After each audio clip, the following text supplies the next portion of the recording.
Кыргыз-казак мамлекеттик чек арасында жайгашкан Чалдабар автожолу контролдук өткөрмө пунктуна жакын жерден мыйзамсыз ташылып келе жаткан 2 тонна күйүүчү май аныкталды. Бул тууралуу салык кызматы билдирди. Автобустун жүк салуучу жерине кошумча бекитилген бак менен мунай затты алып өтүүгө аракет кылган Сетра маркасындагы автобустун айдоочусу кармалды. Белгиленген ченемдерге ылайык унаанын багындагы күйүүчү майды эске албаганда жеке адамга жеке пайдалануу үчүн 20 литрден көп эмес күйүүчү майларды транспорт менен алып өтүүгө уруксаат берилет. Бузуу фактылары боюнча материалдар мыйзамга ылайык андан аркы иш-чараларды көрүү үчүн мобилдик топко берилди.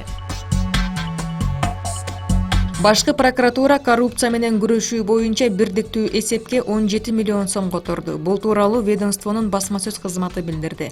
Башкы көзөмөл органы тарабынан экономикалык жана кызматтык кылмыштар жөнүндө кылмыш иштери боюнча мамлекетке келтирилген зыяндан орду толтурулган акча каражаттарды сактоо жана каттоо үчүн ачылган бирдиктүү депозиттик эсепке жалпысынан 536 миллион сом которулган.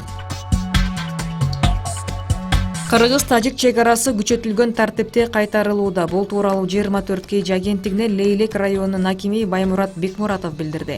Анын айтымында чек арада абал туруктуу, элдин топтолуусу жок.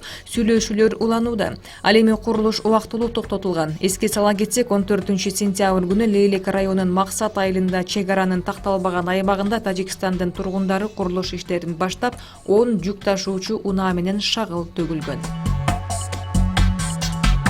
Орусияда Кыргызстандан бара жаткан жүк ташуучу унаа Opel үлгүсүндөгү унаа менен сүзүшкөн. Бул тууралуу орусиялык жалпыга маалымдоо каражаттары жазууда. Кырсыктан Opel унаасынын 50 жаштагы жүргүнчүсү жабыркаган. Унаа талкаланып калган, ал эми Mitsubishi унаасы кагылышуудан кийин жол тосмону сүзүп токтогон. Башка жабыркагандар туурасында маалымат жок. Жетегүз районунун Тамга айылындагы үйдө жыйылган чөп өрттөндү. Бул тууралуу бүгүн Өзгөчө кырдаалдар министрлиги билдирди. Кырсык айылдын Бейшенов көчөсүндөгү үйдө катталган. Анын кесепетинен короодо жыйылган 130 түк чөп күйүп кеткен. Өрт балдардын от менен болгон шоктугунан улам чыккан.